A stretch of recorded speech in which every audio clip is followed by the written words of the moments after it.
yung kanilang isa pang salin. Tutuyo-tuyo muna natin mga katribya para maganda pong i-bundle na tuyo. Para siya po ay mahanginan. Yan, ito na po ang ating harvest. Ang ating siling labuyo. Yung ating pinagpagalan, pinaghirapan. Mga katribya po yung ating pong panigang. Ayan, napitas ay kailangan na po natin itong ma-bundle. Ayan, ganyan na po siya ngayon kahaba. Bundle na po natin siya. Medyo matagal-tagal nga lang po ang pagbabundle nito.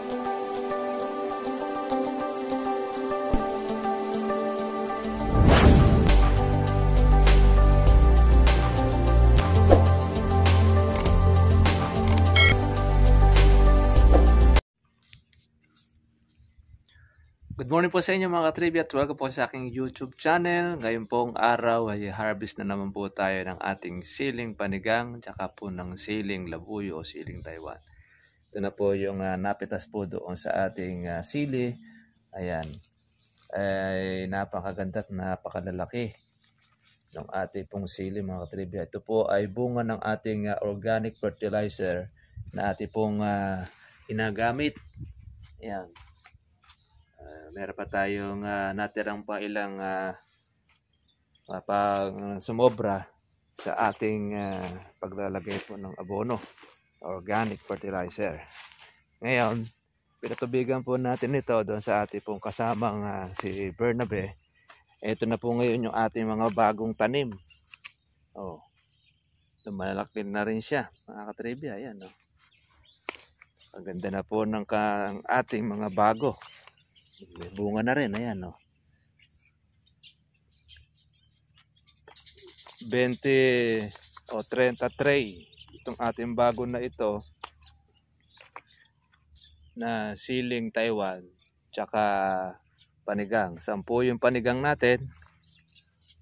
Yan, tatapos lang po ito kahapon ng pagkapatubig. Tinubigan na kahit na mayroong bagyo na paparating. Nanigurado na po tayo. Ito na siya. Ang ganda na po noong ating sili na mga bata. Yan. Spray na rin po natin siya ng pamatay damo para hindi po makaporma yung mga damo natin. At least po siya ay eto na po ngayon. Papalaki.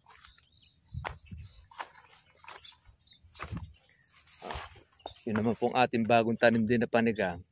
May mga bunga na rin. Ayan, makakahalaw-halaw na po sila ngayon. Sa lakoyan po sila ngayon namimitas. Ganda na po noong ating sili, mga bata. Siyempre, pati na rin po yung ating kalamansi. Di pa po tayo nakakapag-apply mga katribya ng ating pataba sa ating kalamansi. Pero malabong na rin. Ito naman po mga katribya po yung ating panigang. Ngayon ay harvestin na rin po yung mga malalaki. Ito naman pong ating Taiwan. Ito na.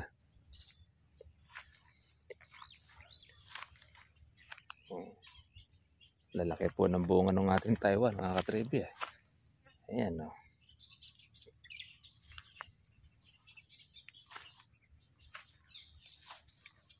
Ito rin po yung ating panigang. Although po ang panigang po natin ay medyo bumaba ang presyo. Hanggang ganon. Tataas, bababa. Importante, nabibili. Kukunin na lang po natin mga katribya doon po sa dami ng ating makukuha sa panigang. Yung harvest o yung kilo. Pagka po umulan pa ay doble po tayo sa ating pagpapatubig. Ayan. Spray kahapon po yung ating panigang, tsaka po yung ating Taiwan, dahil siya po ay madamo.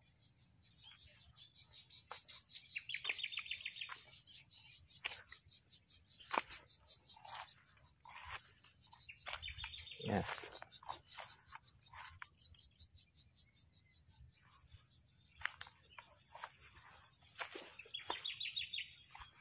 At least po ay kukunti na lang po yung ating pong damuhin dahil nag-spray na po tayo ng ating pang herbicide. At kailangan kasi maagad po natin yan. Pagka hindi po natin siya maaagad, makakaporma pa ang mga damo natin. Kaya madali na po siyang mahawan. Ayan, malinisan na rin po siya. Marami na rin po siyang naging hinog. Ito po yung ating labuyo. Halos na hinog na.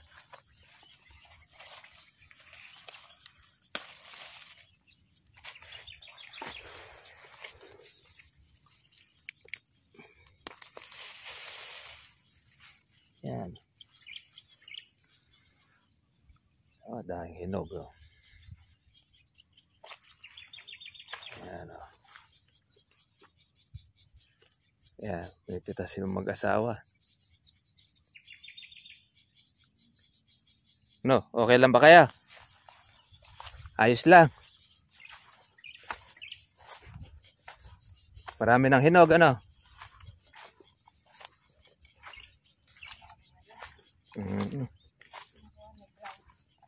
Oo, para at least mabagyo man, kuha na hinog. Yung damo natin nababawasan na rin siya ng konti-konti. Na-spray na siya ng herbicide.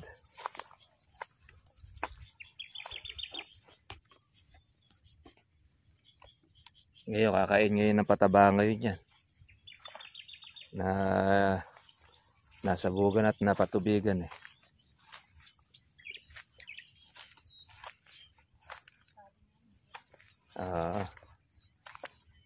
Ayan, ito po yung kanilang pipitasin. Sa sili, kakaroon pa rin po ng lapnos. Ito, gaya nito, yan, lapnos yan Ginagawa po natin dyan, ni-spray po natin siya ng anti-fungus. Tapos nipitas na po natin yung mga may sira para hindi na po siya kumalat. Kasi pagka hindi po natin yan naalisin, mga katribya, maninira pa po yan. Kasi hindi na po siya matino. Kaya spray na po natin siya ng anti-fungus. Hindi naman po marami. Kunti lang naman. Compare natin doon sa iba na halos naubos ang kanilang sili. Ayan, lalaki po ng bunga, mga katribya.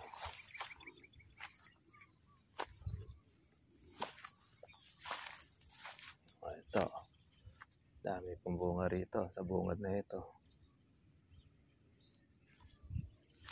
Ayan, marami pang mga maliliit. Ay, pag nakalago pa ito, mga katribya, lalo mas marami po tayo makukuha. Ayan, ganda po ng labong.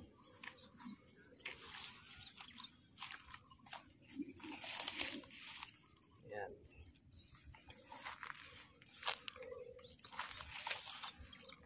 Unti-unti na rin namamatay po yung ating damo. Ang haba, para po siyang daliri ng bata.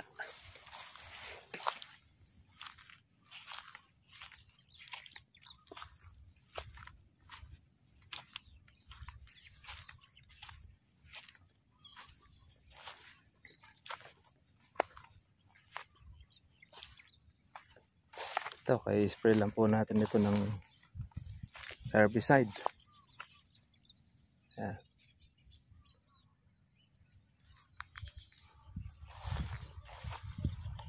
Mapaging sa lugar na ito. Kaya Kasabay na po ito ng paglilinis after po ng mapitas. Tatanggalin na po yung mga baging na kumulapol po sa ating sili. Ayan.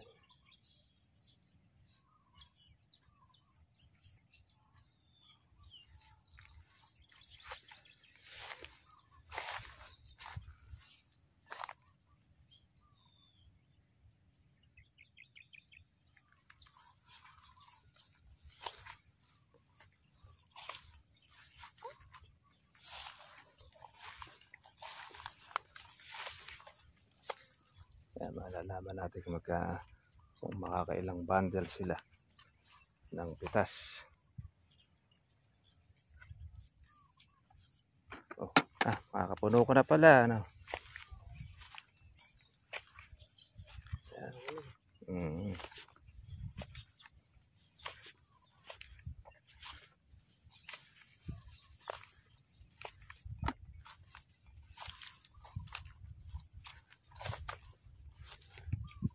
Nag-hire tayo ng mamimitas para doon sa ating pong panigang saka ng Taiwan.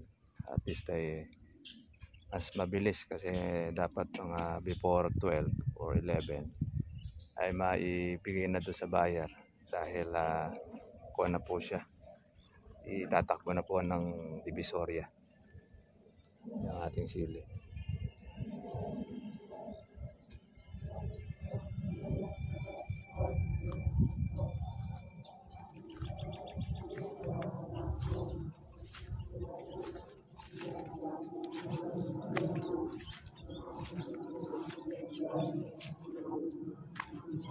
Pitasan na ito.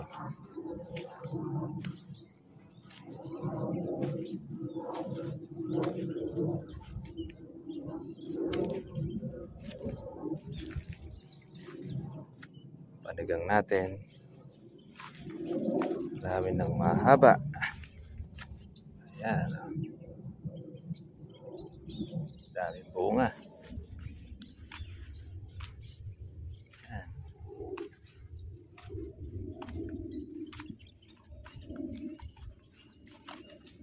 Ganda po ng panigang. Masipag magbunga siya. At lagi lang po siyang aalisin yung lahat ng mga malalaki. Ayan. Para siya ay makabulaklak uli.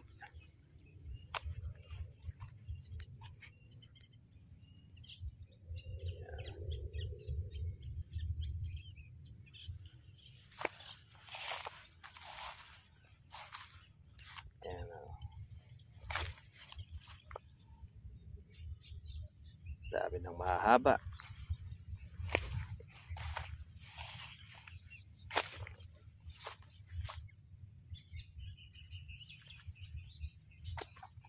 Ay, lalo na ito. Ay, puro pitasin na. Habang dumadami po bunga ng sili mababa pa ang presyo. Ang presyo natin sa panigang 40. Maganda pa rin po yan mga katribya. Kasi ito halos nagbe-20 ang presyo niyan. 20, 30. Pero pag 40 maganda pa rin. Nakatikim naman tayo ng unang nating harvest dito ng 120. Sumunod ay ayun na. Pag mag-uulanan uli, tataas naman po uli mga katribya ang ating mga sili dahil sumasalakin naman po ang mga fungus. At kaya di mo naagapan, ayun, ay yari na. Masisira ang inyo na pong pananim. Ito naman po yung ating dagdag na panigang. Ayan, mahataw na rin yung ating mga maliliit.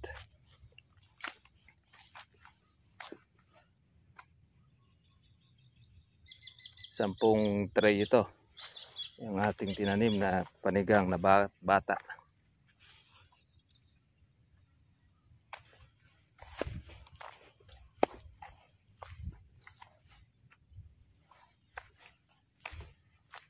Ayan. labong na. Tapos dito ating namang Taiwan. Yan. Naman po yung ating yung organic fertilizer.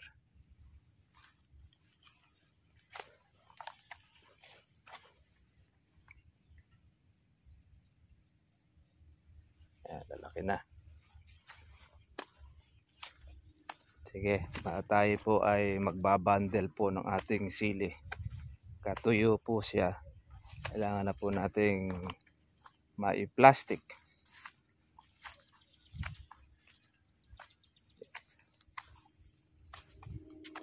Ito yung kanilang isa pang salin. Tutuyo-tuyo muna natin mga katripya para maganda pong i-bundle na tuyo. Para siya po ay mahanginan. Yan, ito na po ang ating harvest. Ang ating siling labuyo. Yung ating pinagpagalan, pinaghirapan. Ito na't unti-unti na po siyang nag-harvest na. Para doon sa pambawi naman yan sa ating mga pinuhunan. At kung halimbawa mabawi na ang puhunan, yung matitira, yun naman mga katribya po ang magiging kita. Pero ngayon, unti-unti pa lang po niyang iaahon po yung ating ginastos. Although gumagastos pa rin tayo dyan dahil nagpatubig tayo, naglagay tayo ng abono. Kaya yan na po muna yung ating idadagdag. Kaya di pa tayo kagad po makakapagpartihan ng ating mga kasama. Kaya halos ito ay mga pitas pa lang po natin na unti-unti pa lang po naman yung kilo. Hindi pa siya talaga po yung sumasaksa. Kaya kahit magkano abutan yung presyo, mga katribya, ating ipagpapasalamat sa itaas. Dahil marami ng ulan po ang pinagdaanan nito.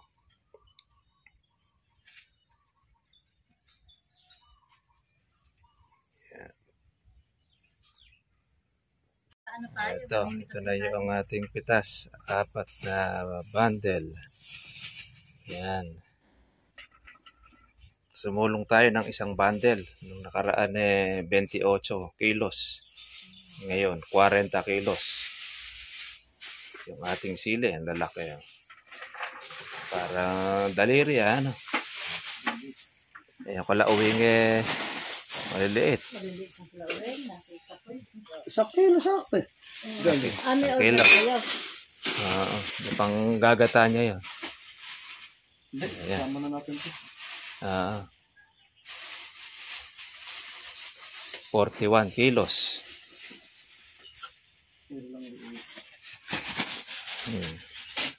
Lalaki nung sili.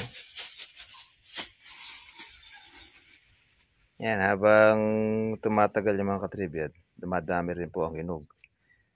Hanggat siya ay nagkakaedad. Basta't siya po ay madadamuhan lagi. Tsaka lagi ng pataba. Marami na siyang kawan. Nagiging hinog. Mga katribya po, yung ating pong panigang. Ayan. Napitas ay kailangan na po natin itong ma-bundle. Ayan, ganyan na po siya ngayon kahaba. Bundle na po natin siya. Medyo matagal-tagal nga lang po ang pagbabundle nito mga katribya. Dahil ayusin pa at aalisin po yung mga baluktot. Yung lahat po ng mga unat, yun ang ating ilalagay.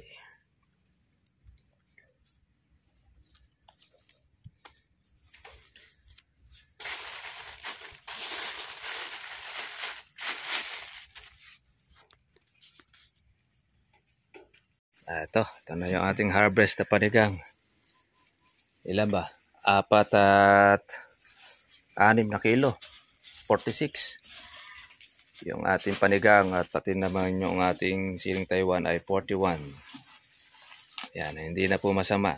At ang ating panigang ay 40. Atin naman pong Taiwan ay 200 per kilo. So, meron pa tayong isang bonus. Yan, ang ating panigang. Kuha na kayo ng panigang. Tagal-tagal na uli yung ating harvest. Yan, ngayon po medyo makulimlim ang panahon, malamig, pumitas. Kaya tapos na tayo. Dadali po ngayon doon sa buyer. Okay na. Ito po yung ating pangatlong harvest na natin ng ating siling Taiwan. Naka po ng ating panigang. Para mga katribya, ito lang po ang ating vlog. God bless po sa inyo lahat. Kita naman po tayo bukas para susunod po natin upload video. Ingat po tayo at meron tayo pa bagyo ng ngayong araw na kung saan ay nakapasok na po sa atin sa Philippine Responsibility. God bless sa inyo lahat. Bye-bye.